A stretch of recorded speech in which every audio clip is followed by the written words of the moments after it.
Graça e paz, amados, voltando aqui ao nosso tema, nunca houve eleição após o juízo, parte 4. Então, como nós temos falado, Jesus, ele foi o ponto alto de salvação para aquele povo, porque era a expressão já da graça de Deus, o Jesus do Nazareno, já era a expressão da graça de Deus, do amor de Deus, como ponto de salvação, já manifesto para aquele povo antes do juízo, que serviria desde o início da criação até o juízo. A salvação se daria mediante ao ato de cruz de Jesus, o Nazareno.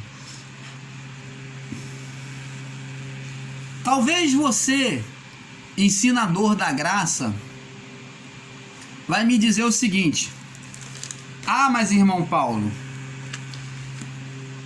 em 1 Pedro, ou em 1 Pedro, 1 Pedro, capítulo 2, verso 9, fala sobre isso.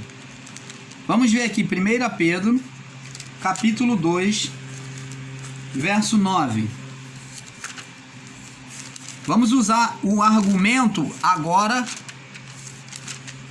que os pregadores em graça usam para ter este entendimento. Vamos ver agora. Presta atenção. Os pregadores em graça, principalmente, usam este argumento para pregar a eleição. Presta atenção. Tem mais aqui, peraí. Um pouco aqui, um pouco ali. Vamos chegar lá. Diz aqui, 1 Pedro 2, capítulo 2, verso 9. Diz assim: mas vós sois geração eleita. Presta atenção. Pedro está dizendo isso. Ele teve um entendimento sobre a manifestação da graça de Cristo para aquele povo naquele período. Então Pedro diz: vós sois a geração eleita, sacerdócio real. Então Pedro viu nitidamente, agora com entendimento nítido, de quem realmente seria aquele povo da salvação. Nação santa, povo escolhido, povo adquirido, para que anuncieis as virtudes daquele que vos chamou das trevas para a sua maravilhosa luz.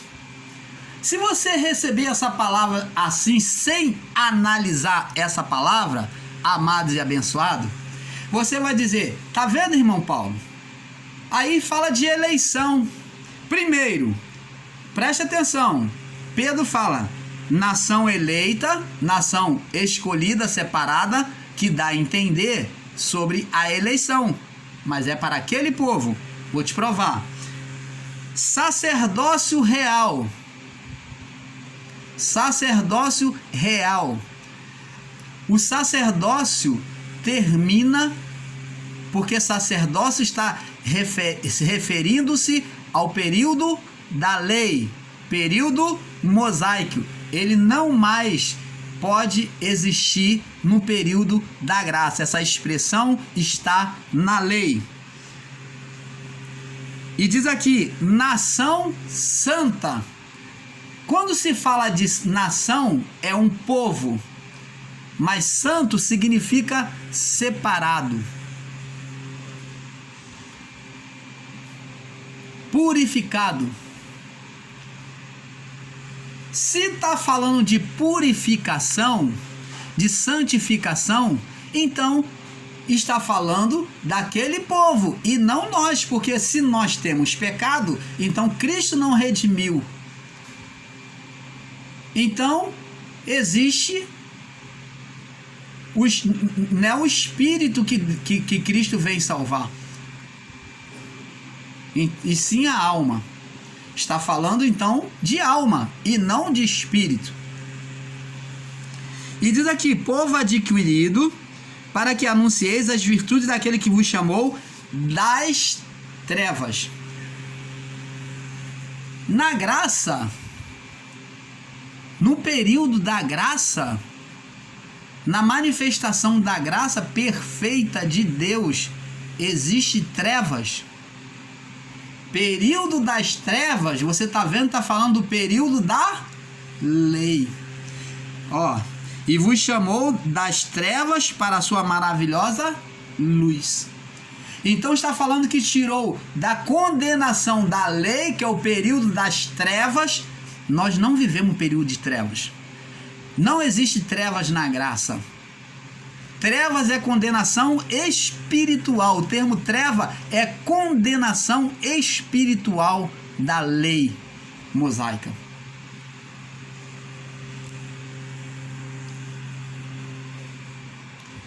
Entendeu, amados?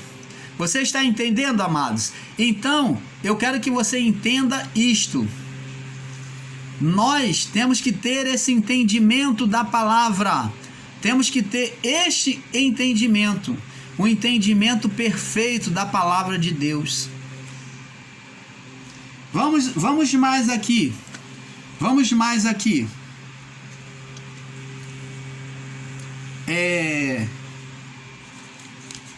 Agora vem a parte chave. Romanos capítulo 9. É a parte chave que o povo que prega eleição usa. Romanos capítulo 9. Vamos aqui, Romanos capítulo 9. No verso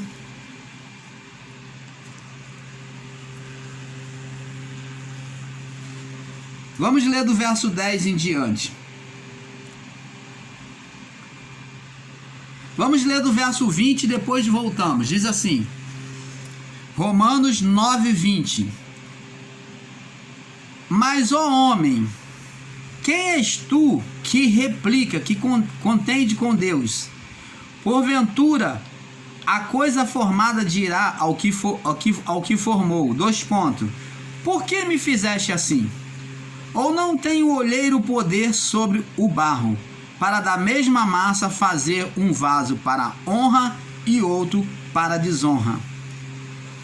E que direis, se Deus, querendo demonstrar sua ira e dar a conhecer o seu poder, suportou com paciência os vasos da ira e preparou para os vasos da ira preparados para a perdição, para que também desse a conhecer as riquezas da sua glória nos vasos de misericórdia, que para a glória já antes o preparou, os quais somos nós, a quem também chamou, não só dentre os judeus, mas também dentre os gentios.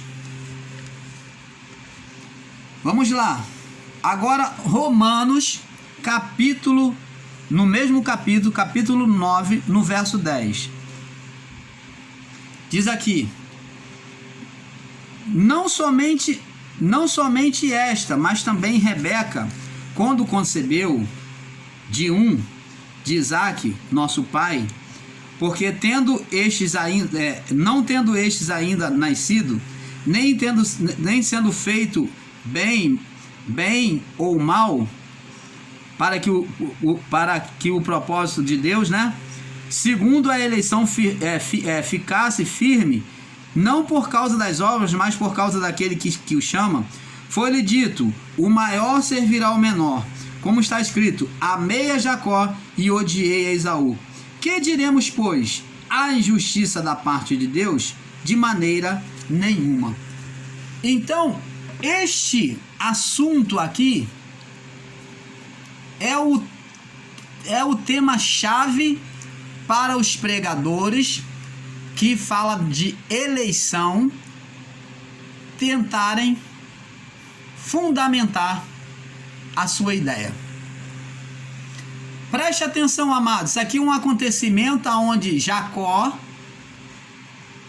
ao seu nascimento, estando no ventre da sua mãe, ele já lutava, os dois se enroscava, e Jacó, quando saiu preso na perna de Esaú, segurando o calcanhar de Esaú.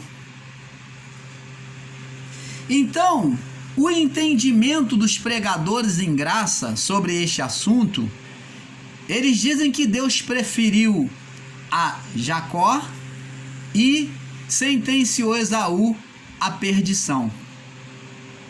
Preste atenção.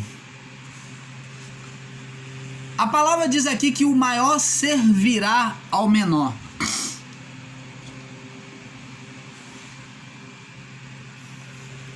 Esaú, para governo dos que ensinam a graça, para observação, Esaú nunca foi servo de Jacó. Você pode pegar toda a escritura histórica aonde diz Esaú nunca foi servo de Jacó. Mas o que se refere a essa palavra aqui? O maior servirá o menor. O mais velho servirá o mais novo. Fala de uma geração, de uma escolha de Deus como ponto, como referencial de manifestação de Deus por onde o Messias, Cristo, iria ser manifesto. Então Deus, daqueles dois povos, daquelas duas pessoas, Deus escolheria um como uma forma de manifestação, que seria um povo. Então foi por meio do povo de Israel é que Deus, o povo hebreu, o povo judeu, né, é que Deus trouxe a manifestação de Cristo por meio do povo de Israel. Quando o povo descendente de Esaú foi o que foi profano, que rejeitou a graça de Deus, a bênção divina oferecida, estabelecida pelo Pai, foi o que profanou, que vendeu a sua primogenitura. Esse que foi considerado profano, que vendeu, que desprezou. Então esse que é da descendência gerou uma descendentes edomitas. Eles viveriam uma bênção em menor proporção. Seria um povo, uma nação em menor proporção do que o povo israelita. Seriam mais inferior, seriam mais fracos.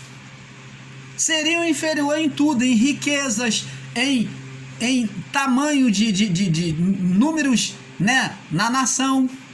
Seria inferior em tudo. Por quê? Porque a bênção foi o resto que Isaac ofereceu a ele ali, porque já não tinha mais bênção, porque a bênção principal Jacó já havia recebido, porque ele havia desprezado, e quando ele veio querer, o pai deu lá o restinho da bênção.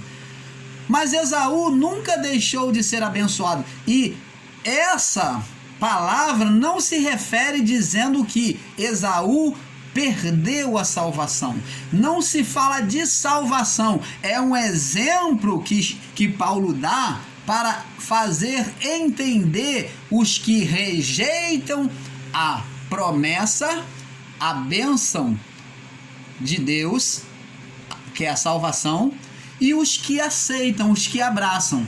Então aqui é apenas uma comparação, foi colocado por Paulo para uma comparação, e não está dizendo que Esaú foi condenado à salvação. Não se pode usar isso para explicar eleição, mas Paulo, ele diz sobre a justiça de Deus, que Deus é soberano, ele falando que Deus é soberano, que os que rejeitam a justiça de Deus, se você vê que Esaú, ele rejeitou, não foi Deus que escolheu, Esaú rejeitou, então ele ficou para trás Deus não se demonstrou o seu poder por meio da sua nação, mas escolheu a quem? A Jacó.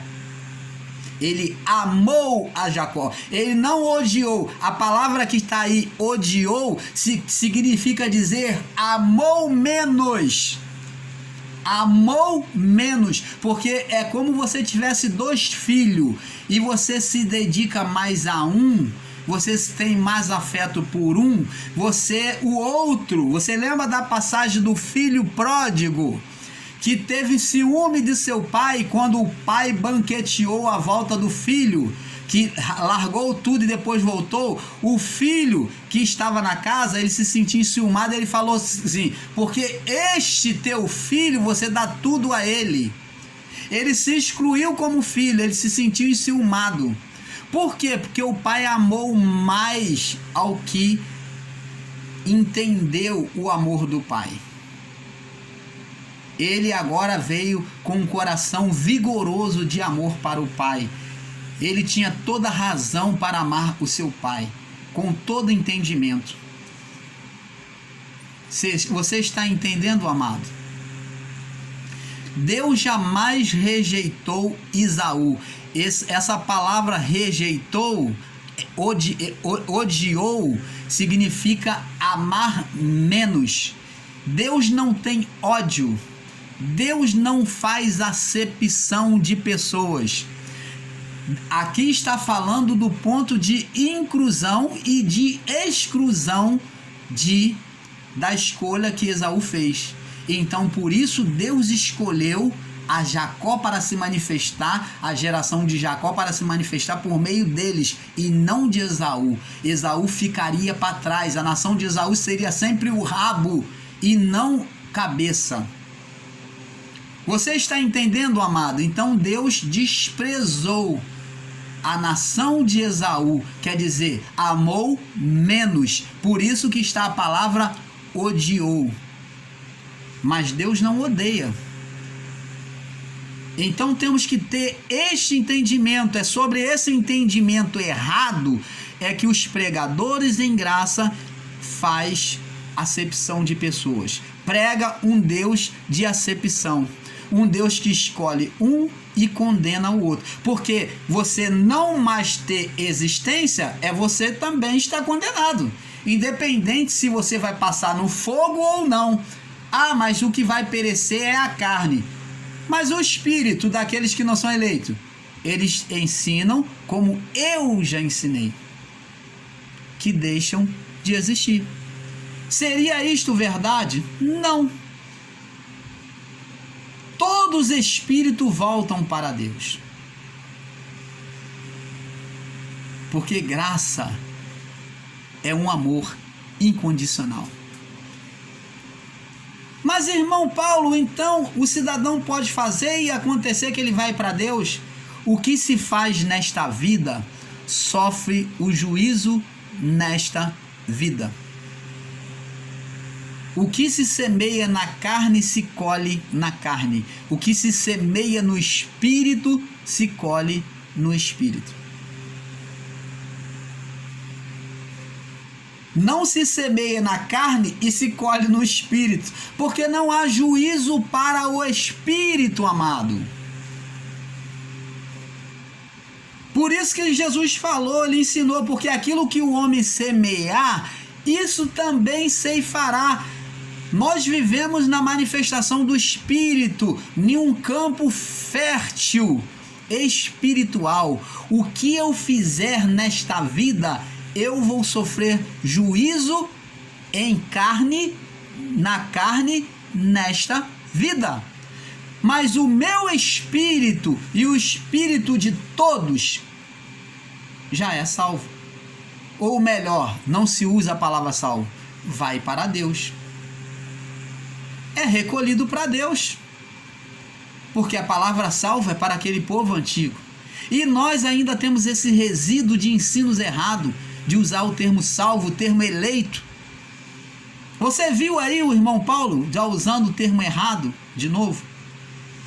Então quando morremos neste corpo, somos recolhidos para Deus.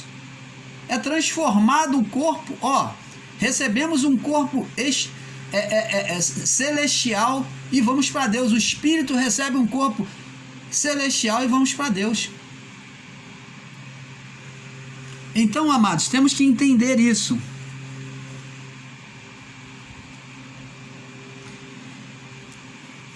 Vamos ver aqui em Romanos capítulo 9, verso 27. Diz aqui. Vamos ler, 26 e 27. Diz aqui, ó. E sucederá que no lugar em que lhe foi dito, 2 pontos. Vós não sois meu povo, aí serão chamados filhos do Deus vivo. Vou ler de novo. E se sucederá que no lugar em que lhe foi dito, 2 pontos, vós não sois meu povo, aí serão chamados filhos do Deus vivo.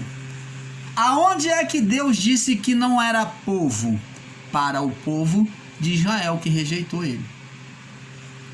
E aonde agora, o que quer dizer agora que diz aqui? E aí serão chamados filhos do Deus vivo, para o povo que recebe a palavra do Evangelho por meio de Cristo Jesus, e então aquele povo se torna incluído, se torna eleitos à salvação. E eles já são chamados filhos do Deus vivo. E quanto mais a nós, após não haver mais juízo. Não há mais eleição. Todos são filhos do Deus vivo. Você está entendendo, amado? Nós vamos continuar no próximo vídeo para fazermos a 5ª parte, para nós terminarmos, tá bom? Fique na paz.